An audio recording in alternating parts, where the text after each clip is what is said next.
കാടിളക്കിയുള്ള അത്യാധുനിക സാങ്കേതിക വിദ്യയുടെ സഹായത്തോടെയാണ് തിരുവനന്തപുരം ലോക്സഭാ മണ്ഡലത്തിൽ കോൺഗ്രസും ബി.ജെ.പിയും പ്രചരണം നടത്തിയത്.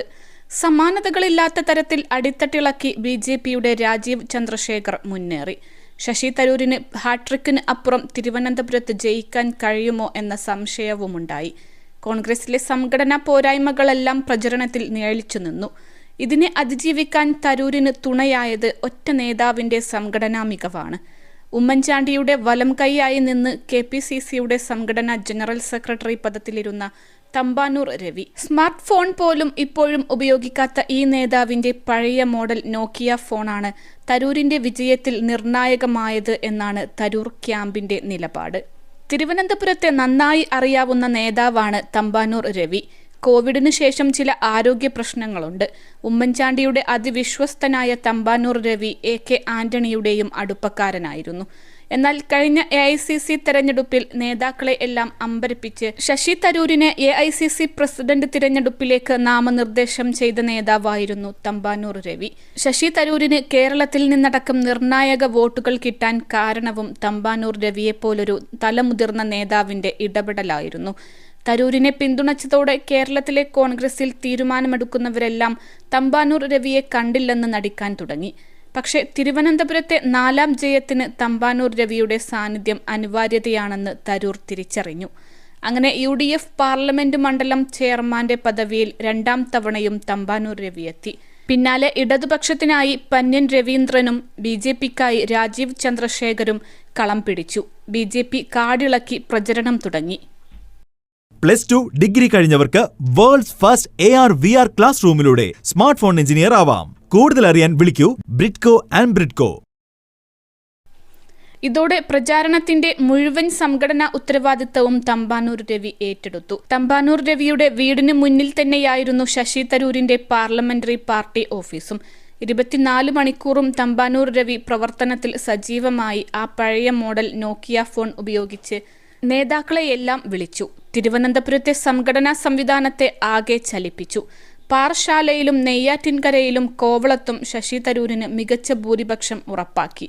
താഴെത്തട്ടിലെ നേതാക്കളെ എല്ലാം നിരന്തരം ബന്ധപ്പെട്ടു.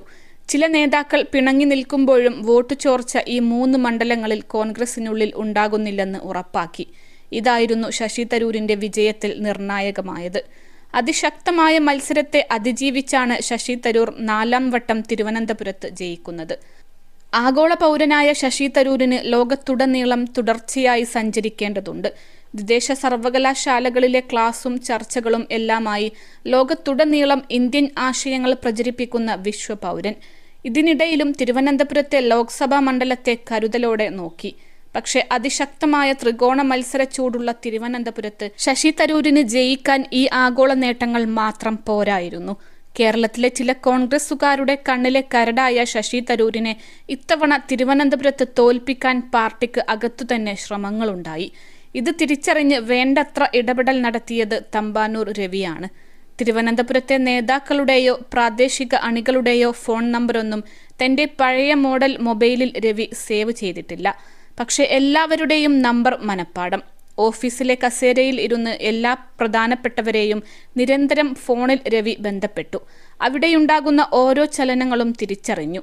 ഇതിന് സ്മാർട്ട് ഫോണിലെ സോഷ്യൽ മീഡിയയെ അല്ല നേതാവ് ഉപയോഗിച്ചതെന്നായിരുന്നു കോൺഗ്രസ് പ്രചരണത്തിൽ തിരുവനന്തപുരത്ത് നിറഞ്ഞ പ്രധാനി പറഞ്ഞത്.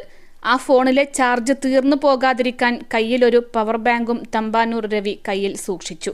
5 കൊല്ലം മുൻപ് ശശി തരൂർ തന്നെ സമ്മാനമായി നൽകിയ പവർ ബാങ്ക് ആയിരുന്നു അത്. അങ്ങനെ ശശി തരൂരിന്റെ പവർ ബാങ്കിലൂടെ നോക്കിയ ഫോണിൽ കോൺഗ്രസിന്റെ പവർ ചോരാതെ നോക്കി തമ്പാനൂർ രവി. മുൻപ് 2 തവണ നെയ്യാറ്റിൻകര MLA ആയിരുന്നു തമ്പാനൂർ രവി. മണ്ഡല പുനർനിർണയത്തിന് മുൻപായിരുന്നു അത്.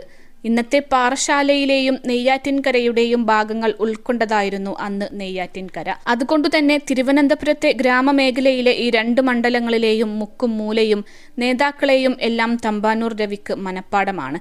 പക്ഷേ അതുകൊണ്ട് മാത്രം വിജയമുണ്ടാകില്ലെന്ന് തമ്പാനൂർ രവി മനസ്സിലാക്കിയിരുന്നു. കോവളത്തെ വിൻസെന്റ് എന്ന MLAയുടെ കരുത്തിനെ പൂർണ്ണമായും വിനിയോഗിച്ച് വോട്ടുയർത്തി.